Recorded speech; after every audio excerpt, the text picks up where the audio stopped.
That took forever to start. I don't know why. Right. Happy lockdown, everybody. It's Cash Night again. I'm doing another vlog, right? Simply because in my last episode, I stated what's been going on, how I haven't had any motivation, blah blah blah. Right. And I got the motivation. I uploaded the episode 5, which in the video I said was episode 4, but it was actually episode 5, and yeah, you get it. I just lost track of everything. So yeah, this is episode 6. Alright, so I'm a bit more motivated. Not so much to do the ranking videos. Quick note on the ranking videos, which I will mention on my next ranking.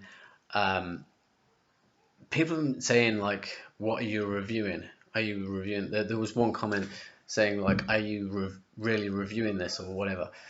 It's not a review. When it's a ranking video, it's a ranking video. It's my tastes. It's how I would put the albums in order, what I like, what I don't like, so on and so forth. Okay, so that's that. It's my opinion. You obviously have a different opinion. That's your opinion. This is mine. All right, so you will hear this speech maybe in more detail, maybe not, in the next ranking video. Ranking, not review. Okay, I will be doing another review video as well. Not tonight. Maybe. I don't know. I thought I'll do one video tonight and, uploaded it, made a coffee. And I'm like, yeah, I'm going to do another vlog video.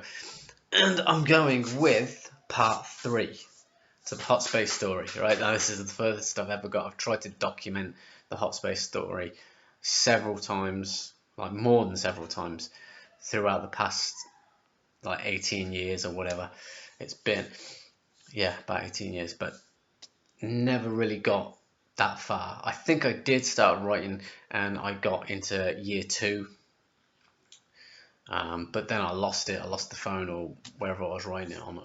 I don't know what happened to it. I think I probably uploaded it to somewhere, an old email. One of them ones, kind of novelty email type things. Probably rock.com. Rock.com used to have, you could have your name at rock.com, so naturally it was Khash at rock.com, and well, that got shut down, or something happened, I don't know, but I lost access to it. And if there was anything in there, because normally if I send it to someone or send it to myself or whatever, it'll be in the sent folder, so it's always like a backup. And that kind of reverts into the college days. One of the teachers would say, if it's not backed up in 2 places, then it doesn't exist. So that's something that I try and work off. You got one backup and then you have a second backup. And with the sent folder, there's your second backup. Well, it's your first backup, possibly. It could be backed up on your laptop, and it could be backed up on your phone, and then you got it in an email. There you go. Right, so let's get into the episode 6, part 3, hot space story. Okay, now it's 2001. We'd just done the Lay Your Hands on Us gig. Like I said, at this time I was very much into Bon Jovi. Oddly enough, that's where that comment came from, the Bon Jovi ranking. Right, yeah. So I was big into Bon Jovi around that time. This is going to burn.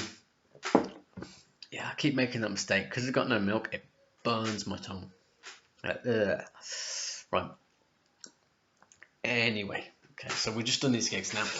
Something I didn't mention was at the gig, the teacher that stood in on bass, the lecturer who stood in on bass, his name was Gary. Okay.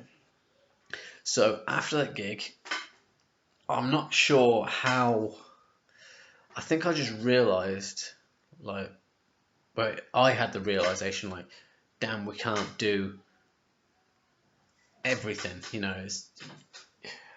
Before that gig, I was in this mindset, we could do anything. After that first gig, the first gig that we did, we could do anything, we're amazing, everyone loves us. And I was completely oblivious to the fact that I couldn't sing. And yeah, that maybe I just realised something didn't go to plan or whatever. Maybe I felt like I looked stupid. Looking back, visually I looked cool, but maybe what I was doing, the running around of the pub, I must have looked stupid. I don't know, but it really, we often refer to it as the worst gig we ever did. So after the second gig, the Lay Your Hands on Us gig, we regrouped and we were more sort of humbled, or whatever that means, whatever the phrase is. Okay, let's sit down and think what's going on. Gary, I'm not sure what happened, but he was like, okay, my work here is done. Off he went. So we had Brendan on drums, we had Morgs on guitar, me on vocals, right? And another teacher sort of stepped in, another lecturer. His name was Phil, and he kind of got it into his head that we were going to go with this acoustic set, which we'd mentioned previous to the last gig. And I vaguely remember he said something along the lines of he went out and bought an acoustic bass. He was going to work with us and get this third gig, the last gig of the college year, which was at the infamous Earlsden Cottage, which I mentioned in part one. It had the decibel cut-off switch, annoying as hell. Now, this, from here to the end of Hot Space, it's blurry. I don't know why. It could have been because we were drinking a lot more. I think this sort of 3-month period was just so long ago that I've forgotten bits. I've forgotten quite a lot. I'm trying to remember what songs we did, and then from the sort of September, particularly the Christmas time, I remember we'd gotten into Motley and we were drinking Jack straight out of the bottle. And it was cool. We were cool because we'd drink Jack out the bottle, and it was we were young. Okay, so Phil came on board, and he also brought in. He said something about diversity. Let's add a bit of diversity, something along the lines of that. He brought in another singer, which me and Morgs weren't exactly a fan of. Morgs warmed up to the idea. I accepted it. This other singer was a woman called Christine, which last month I found out that several years ago she passed away. So that kind of sucks, really does suck. But yeah, so we remember the good times, and I suppose looking back, it wasn't a good time for me at the time. But now I sort of appreciate it and think, yeah, she added to what we did. And although the one thing that stands out is that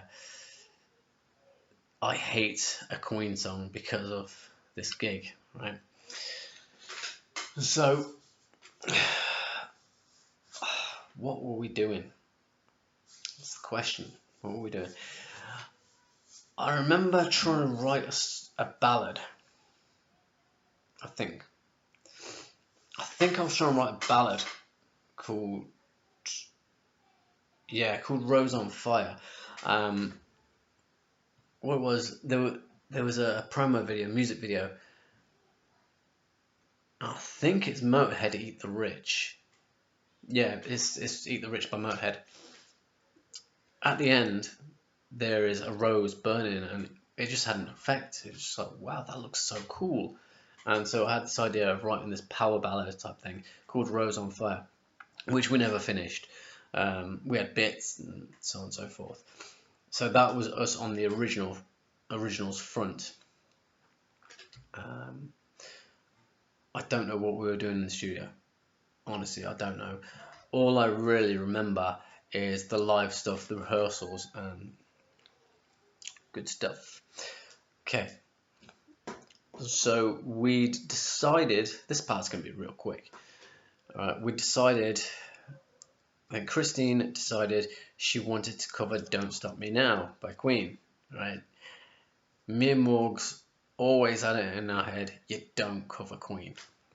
We were not happy about it, but we went with it. Okay. thankfully I wasn't singing it. Right. And she took lead on that.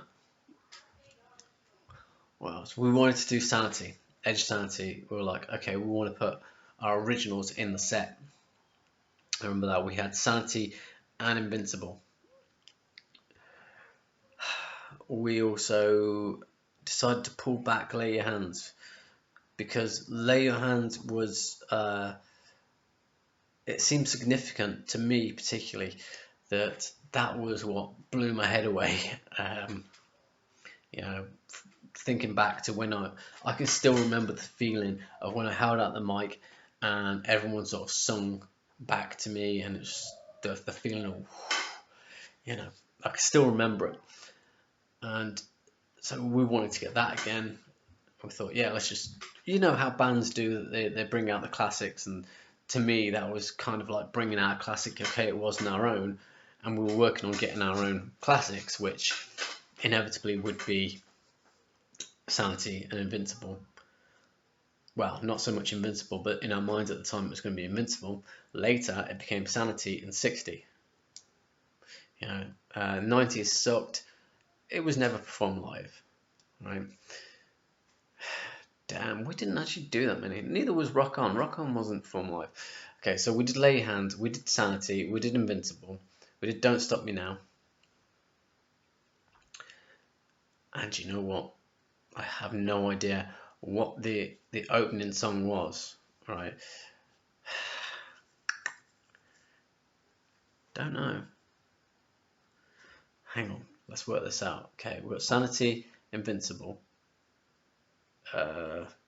Don't Stop Me Now, Lay Your Hands. Now, I'm sure there was another one, because when we went through all these rehearsals, I do remember something about the rehearsals.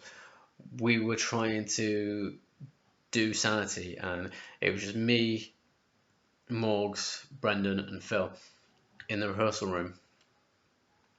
And Phil couldn't get his head around like the time change or something like that, and he said it doesn't make musical sense. Now I don't know what part he was on about or what he was saying. Me and Morgs were looking at what, this is going to be a great song. And I remember saying, fuck musical sense. I was just getting annoyed with this mini argument that was going on between Morgs and Phil. I was like, fuck musical sense. And Brendan sort of got annoyed with that and says, well, what sort of sense do you want? I'm like, what? It didn't, I think that kind of killed it, and we worked out, I think we went for a quick break or something, and then we came back and nailed it, whatever. Right, so when it came to the time of the gig, we'd been trying to do a lot of promo work, not so much video promos, but just promotional work. We were well known around the college. There was a college radio station, and we knew the people who were doing shows on. I think they ran it. I'm not too sure. And so we as we went through the rehearsals, I remember being annoyed whenever Don't Stop Me Now was coming on and whatnot, and I think it was a case of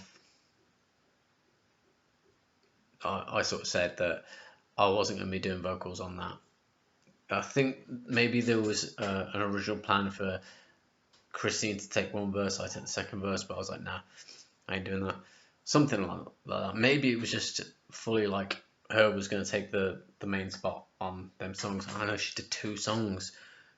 I cannot remember the first song, because when we got to the gig, like I said, I was saying about the radio stuff. Sorry, I got disturbed and.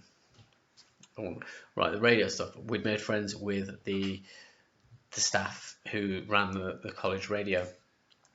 Morgs came up with the name Big Hair, Big Solos.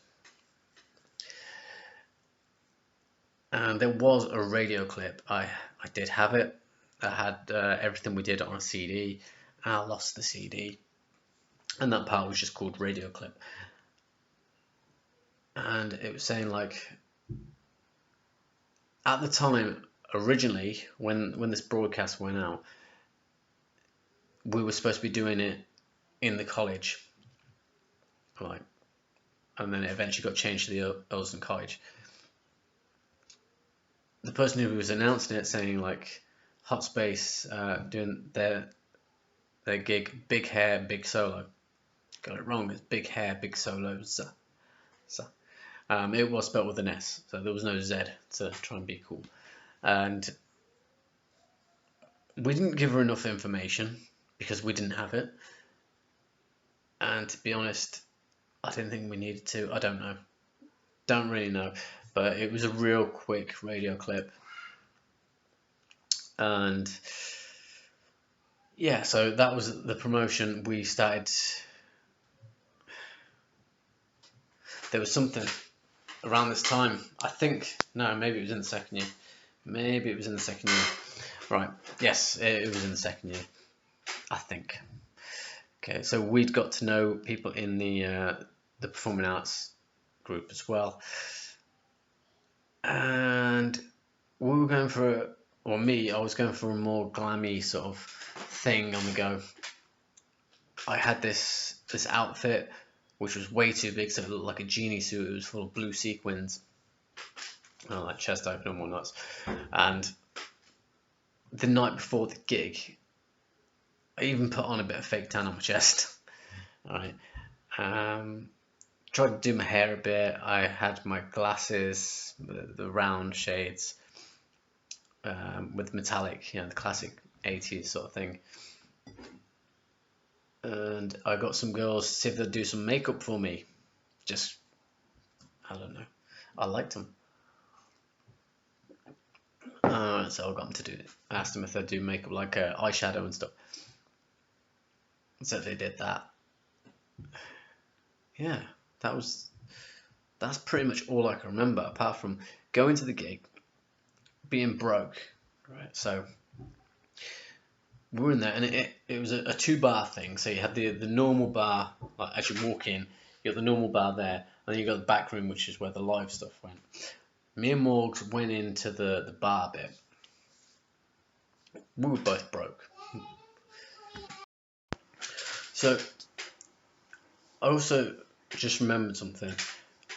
I think by this point, everyone really knew that I'd been sort of knocked back a bit from the previous gig. So me and Morgs had this plan for the live set. I'll get on to that in a minute, right? We went into this bar. We were both broke, and we were kind of being stupid, like 2 shots of water. And the barman just looked at us like, what, 2 25ml shots of water? I'm like, yeah. So that was something just to remember. I don't know, it was something stupid, and it makes it a bit more memorable. So going on to the whole humbled, and we made this plan that I was suffering from stage fright. And whatever the first song was, I can't remember. Okay, the second song was Edge of Sanity. So the opening riff would happen, and I would, they'd play it, and I was hiding in the whatever part, I think it was the toilet area, and I'd hear it. I was in the room for the first song, I believe, and then I'd hide, like towards the end of the song, and then come running out just in time for the vocals to kick in. I grab the mic and go with it. The problem was, the only people who knew about that plan was me and Morgs. We didn't tell the rest of the band. So yeah, that happened, and now's a good time, if I can find it. Oh, how's it gone? Here we go. Okay, now, this is something I got done last year. Okay. Yes. Alright, that's 2002, as I've mentioned in maybe this video and some other videos. Driving in the 60s sucks. It is actually a record, it plays. Okay. Yeah.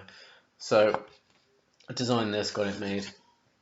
You can't. I don't know if you can see it because I can't see it myself. You can just see the speedometer on the picture, on the label. You cannot see the back cover. Well, you can. You can see the writing and stuff. Okay, so there's the front cover. As I was saying, there's the very pixelated logo. And, yes. Right, okay.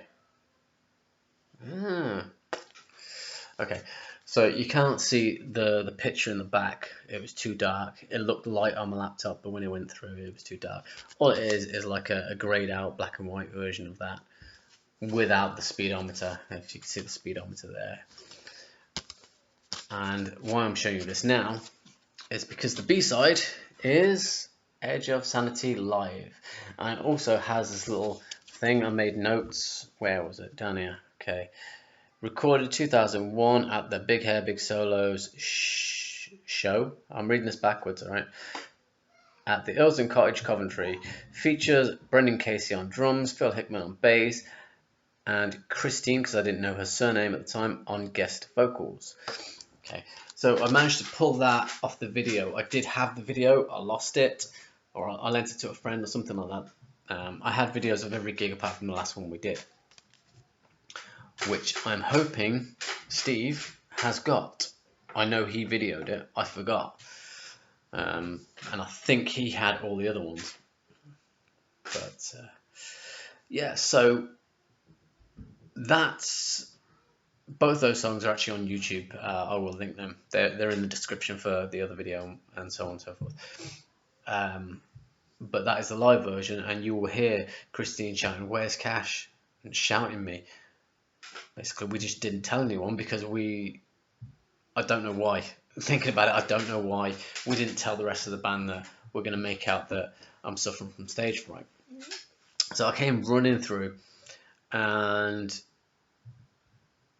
Morgs knew what it would do is it would have the intro, then the verse, and I think there was a different drum beat. Not too sure.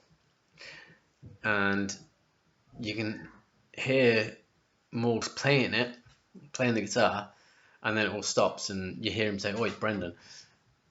And as I kick in, it goes straight into the verse. Right, vocally, it goes straight into the verse. Like I said, me and Morgs knew what was going on. The rest didn't, and they just caught up because they're great musicians.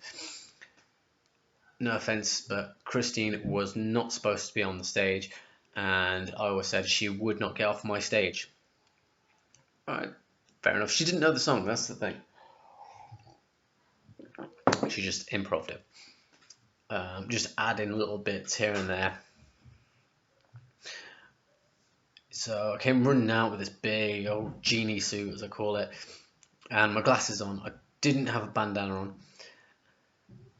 And after the first half of the first verse, right, so it was set like you have your one chunk, and then it was a sort of power chord break. And at that point, I pulled off the glasses and threw them into the audience. My friend caught them. I wasn't aiming, but she caught them, and I got them back, which was great. That was another thing, I don't know whether I mentioned in the previous episode about the Lay Your Hands on Us gig. I ripped off the top layer shirt, threw it into the audience. Someone actually threw it back to me. I don't know what eventually happened to it, but that was that shirt. I've still got the one that I wore. Anyway, right, so yeah, Sanity went down pretty well. Invincible, I cannot remember. I know we did it, I just can't remember anything about it. And Don't Stop Me Now, I wasn't on stage. It was some song, I don't know what song. Sanity. I think it went Sanity, Invincible. And then I got off stage while they did Don't Stop Me Now. Then I came back on to do Lay Your Hands on Me. And that went down great as well. You know, got the audience singing with Sanity. That's why it's, in my mind, it's a classic, and I'm so proud to have started writing that song.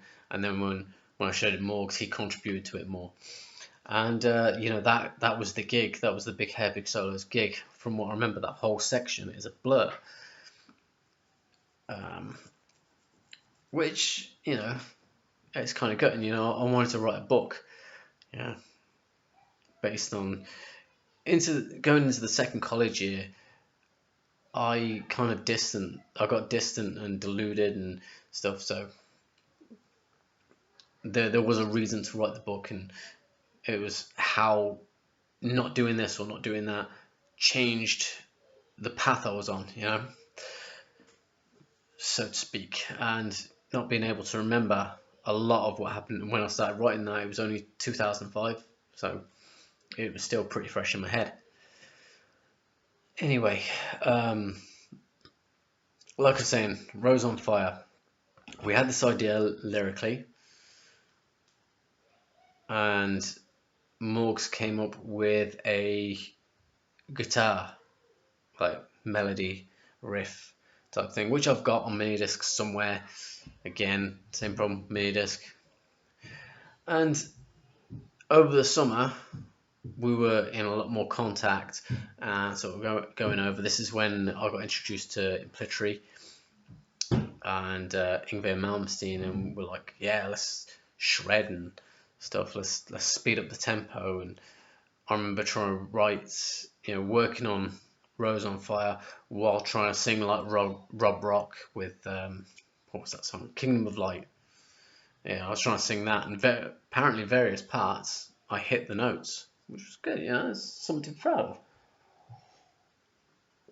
Anyway, right. So where should I go from here? Leading up to September, I'm not too sure. Should I cut it off here, make that the part 4, and just keep it in them sort of 3-month, 6-month segments? I don't know. Nah, balls. We'll just go up to Living Live. Right. Okay. Yes, I've said Living Live. What's it? Living Live? Living Live. Yeah. Yeah, it was Living Live. Right. So September came around. We'd gotten into Yngwie Malmsteen, Chris Implitry, but also a lot more Motley. And we were still heavily influenced by Bon Jovi and Guns N' Roses. So we had this new sort of confidence. We also buried the hatchet with sticks over this point. So we went back in September, and this is where, if you look at the videos for 60 Insanity on YouTube, there is a picture which was going to be the album art for. So this is stuff I've missed out. I'm remembering now. Way back around the time of the first gig, we had this idea. We were going to do an album called The Boy Who Cried Brock. I scribbled out this idea, this long-haired guy doing this, looking up at the sky. You know, this was The Boy Who Cried Rock. And we were going to do a tour. You know, it was all in our head. We had big ideas back then, like massive ideas of grandeur, whatever the phrase is. We were going to do the Country That Cried Rock as well, the tour, the Hot Space tour, Country That Cried Rock. We never did it, obviously. Still could. I'm still up for it. Yeah, I'm still up for it, actually. Why don't we do the Country That Cried Rock? Obviously, at that time, it had Luke and Lisa on this scribble. I've got, I don't know, will my phone hold out? So I'm on less than 15% battery, unless it's already died. Let's have a look. There is a Hot Space page on Facebook. Okay, so if you're in the mood to look it up, it's Hot Space Band. Facebook.com/Hot Space Band, and it's just more. It doesn't get updated that often because what is there to update? I suppose I could put these vlogs in. Thinking about it, it's an idea. I'll post those, right? No, I didn't do it. I sent them to Morgs, right? So give me a minute. There he is. Now let's see. Let's see if I can find this. There was something I scribbled out. I scribbled out a design for The Country That Cried Rock. You ballback.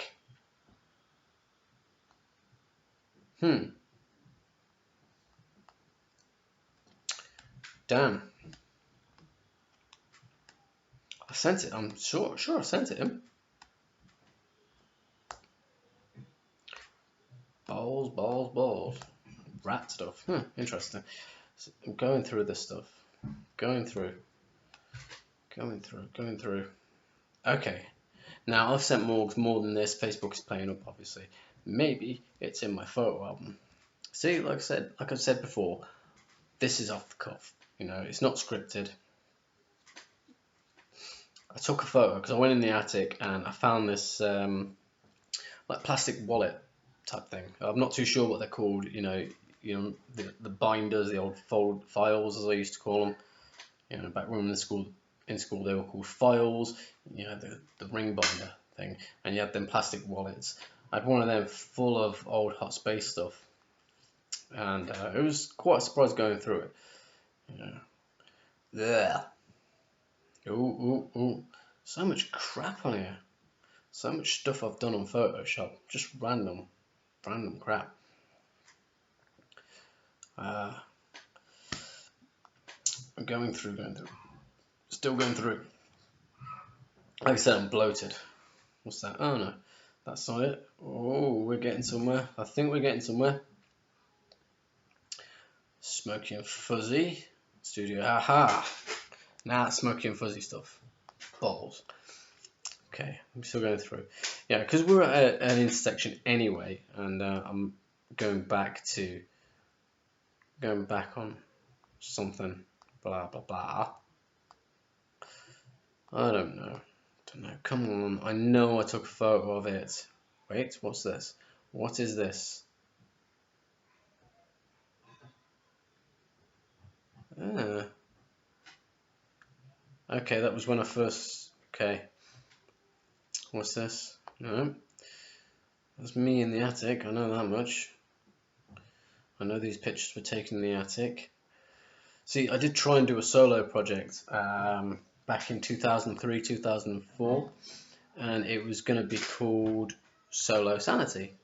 I had this thing. Sanity was my baby.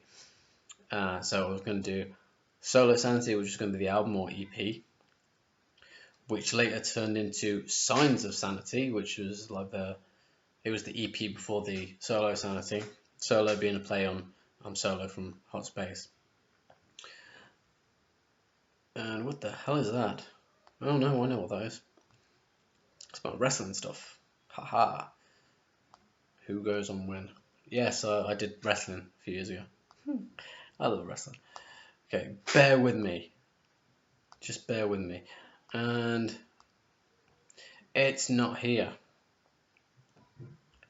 Crap. That is a lot. That's disheartened me. Big time disheartened me. Because I'm so sure I sent this picture to Morgs. I've sent him more random crap than just that as well. How annoying. So it might be. There is a lot more stuff on the Hot Space like page. Go to the page. Let's have a quick look at the photos. Cause it might be there. It might be. I doubt it. No, it is. Stupid. Why didn't I just do that in the first place? Right? See, there's me thinking that I'd sent it to Morgs, but really I just sent him the post. Okay, so this was the scribbled out idea for the Country That Cried Rock tour. Now, as you can see, that was meant to be me, and that was meant to be Morgs, and then you had Lisa, who was going to do bass as well as keyboards. You had Luke there, and you had Sticks. Was it Sticks? No, we scribbled out to Piranha, because around this time I drew it, Sticks was still in the band, and then we oh no, that was it. We made up the last three. We were going to call the bassist. Yeah. So originally it was Lisa on keyboards. As you can see, they're drawn over in black. All right. Yeah. So we were going to have Piranha, the only one we knew of. Okay, and Rosie was going to be the bassist, not the keyboardist, maybe part keyboard. And then we're going to have a rhythm guitar called Donut. Don't know why. And let's see, a little warning sign there. This was the video cover because DVDs were barely around at the time. And then there was going to be this group shot. You could make. We had the silhouettes of whoever else was in the band, and then you could see Morgs with his top hat and me with my cowboy hat. And then what's this one? What's that? Parental advisory. Huh. Probably spelled advisory wrong as well. Okay, so that was that. And yeah, let's see. Is there anything else? No. No. Okay, let's just get on with the. Yeah, check out. I'll put a link. As long as I remember, I'll put a link in the description to the Facebook page. It's barely updated, but it's nice to look at sometimes. And now there is a Queen tribute band called Hot Space, even though they're not the first Queen tribute band called Hot Space. And they are definitely not the first band called Hot Space because we did it 20 years ago. Right, so September, yes, when we met up, we buried the hatchet with Styx. And if you look at that album art for the videos, the Boy Who Cried Rock, which I really should have pulled this up. Should have pulled it up while I was there. Okay, I'm trying to do this. There we go. Hot Space page. Just give me the photos. Where are the photos? No, just view the. There it is. Okay. Now all these were taken on the same day. Okay. What I've done, I don't know whether you can see the actual sketch there. You can definitely see it in the YouTube video, but how times have changed, and this is real bad work with Photoshop weren't around. I think it was Fireworks I was using, so I had to cut that out manually, and there was no quick selection and masking and whatnot. And there's Morgs, me, Styx.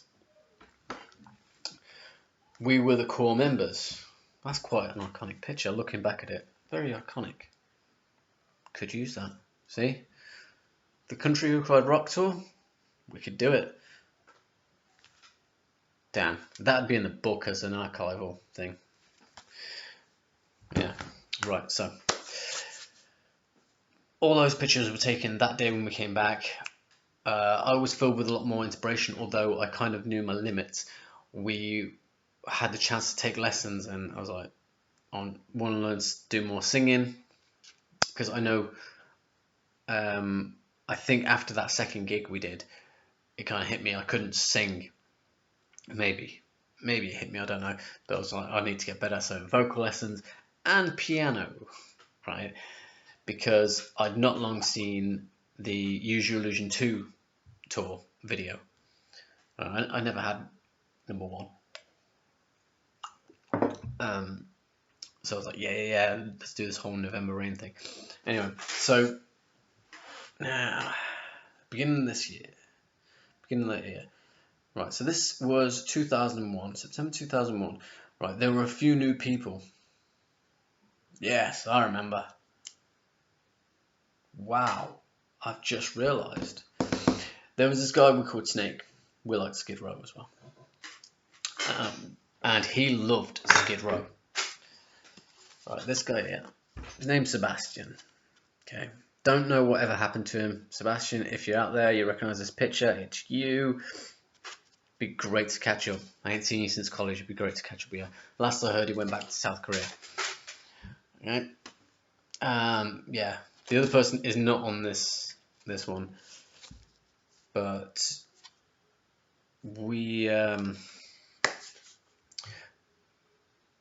still trying to remember. I'm trying to remember because yeah. So there was Styx on drums, me on vocals, Morgs on guitar, Snake was rhythm guitar.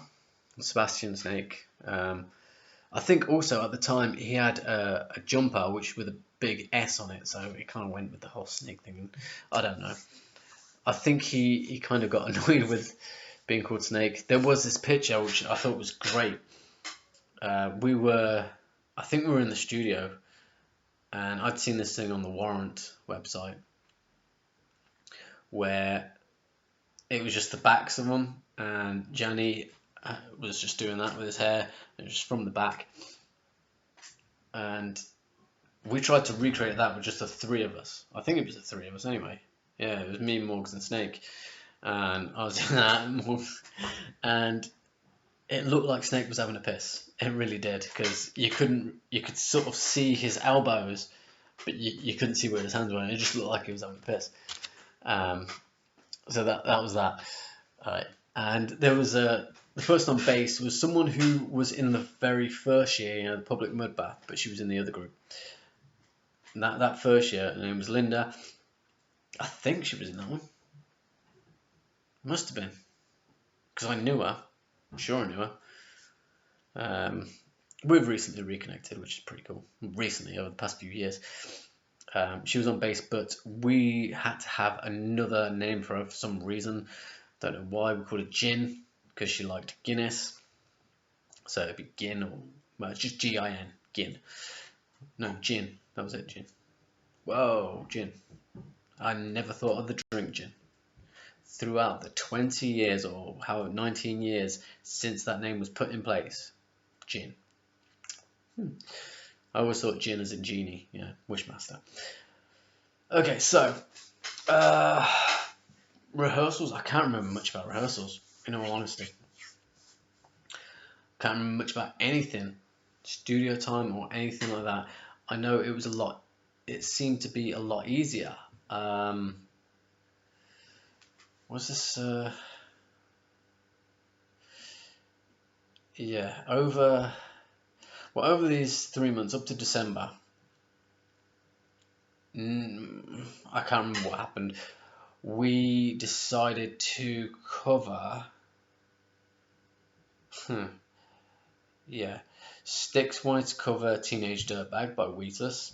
Me and Morgs hated that, so we changed it to Teenage Fuckface, and changed the lyrics as well. I've still got the lyrics that were changed somewhere, and it's like, no, I can't remember it. Her name is Noelle. I have wet dreams about her, and something like that. Needless to say, he did not like that. We covered Talk Dirty to Me by Poison. Damn, what else? Bodies by Sex Pistols. Yeah, because Linda wanted to cover Bodies. Snake wanted to cover Youth Gone Wild. That was a bad idea. In fact, the best song on that set was Bodies. My voice matched it. Did we do Sanity? I don't know whether we did Sanity again. Man, this is so difficult to remember. This is what I mean. I remember the first part really, really well. What did we open with? No, we opened with Youth Gone Wild. Any Way You Want It. Morgs wanted to cover Any Way You Want It. I wanted to cover... Yeah, so it was... I've just remembered something, right?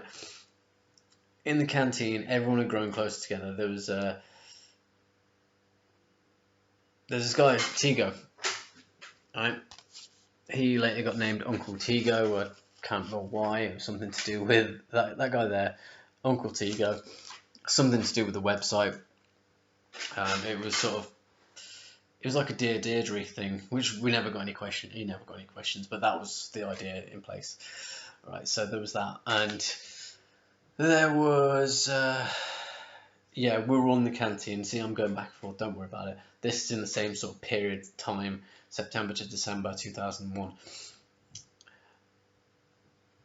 And we were all kind of close. I remember I think it was Tigo who worked in Morrison's at the time, and I said something about mouldy strawberries. I'd went there and there was mouldy strawberries on a cake or something. And I'd said something about that. The only reason I remember is because we recorded the conversations. I can't remember why. just something. There was a reason. That's why we're gonna record random crap. You know. But I remember Steve there, who now has his own record label called Creature Lab Records. He's in a band called Gunther Prague. Great guy, great record label. He puts on gigs in Coventry, brilliant. So if you're in Cov, you're in an unsigned band, see if Creature Lab would be your kind of record label and check them out, and then see if you can get anywhere with them. I don't know how it works, but yeah, just Creature Lab Records. Check them out. He's a great guy. And yeah, I remember him sort of saying mouldy strawberries, or repeating like mouldy strawberries. You know, absolutely disgusted by it. Anyway, right, so where was I? And that it was also during them times in the canteen where someone questioned Anywhere You Want It, like they didn't recognise the song, and I remember I'd got a bit confident and I tried to sing that opening line because I just didn't care. And so there was that. So it went Youth Gone Wild, Anywhere You Want It, Bodies, then Teenage Dirtbag, right? Now the thing about Teenage Dirtbag was in the song where the girl sort of takes over. If it's in the original song, I don't know, but it's in the video. Morgs took the vocals and he got such a cheer and applause. He loved it. I think he got that same feeling that I got from Lay Your Hands. Quite an amazing time. The dress code, the dress sense. Damn it, my phone is going to die. Right. Whoa, what have I done? There we go. Where's the photos? Where's the photos? Now, I do have pictures of the band from that period in time. Ugh. I have hair in my mouth. No, that's not it. I actually have pictures from the gig when they'll load up. Okay. So here we go. These are on the Hot Space fan page, like page, whatever. What the? Okay, so if you can see that. Okay, so there's me. They were actually silver trousers, right? They were silver, but on the video, on the cameras, on the photos, they look gold, and I kind of like them looking gold. I had two really long bandanas around my waist. My hair was brilliant. I think no, I didn't have this. I might have had this, but I had a part of a drum cymbal that had broken off, and I'd turned it into a chain, which I lost. There's Snake on the guitar. There's Morgs. I can't remember what he had on his shirt, but he had a pink guitar. He got his Ibanez painted pink, and the sticks in the background. Oh crap! You couldn't really see Jin or Linda. She hid in the back. You are there, and yeah. So I had that. See, with the kind of outrageous costumes, it was more of a me thing to do.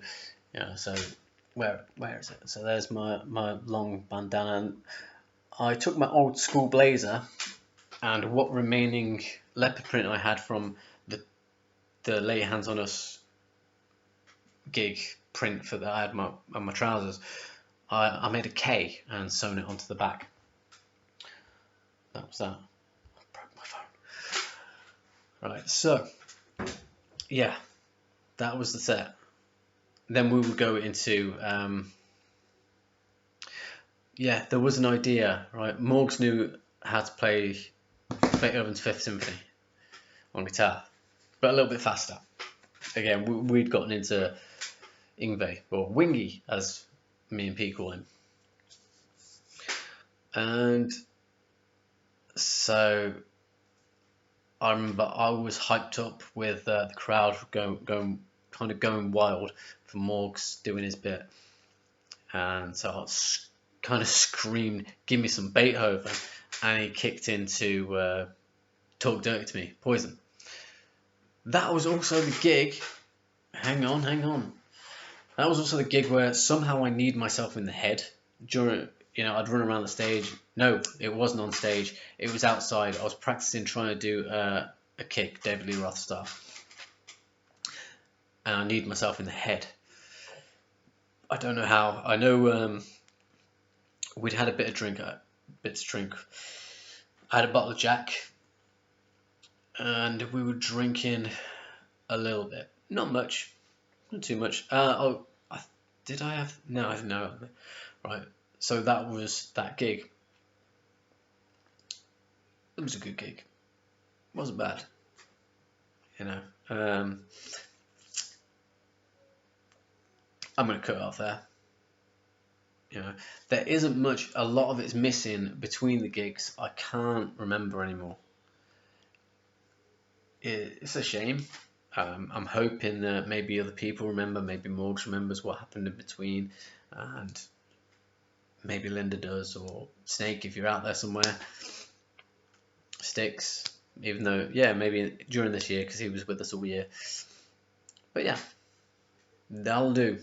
That is the Hot Space story part 3, which goes on to the 4th gig. Wow, we were calling it Living Live as well. Yeah, Living Live. Alright, anyway. I've been Khash Knight. I hope you've enjoyed it. Leave a like, leave a comment, subscribe, ring the bell. I don't know what that means.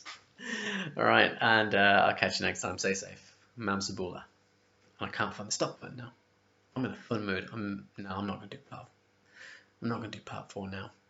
I might. We'll see.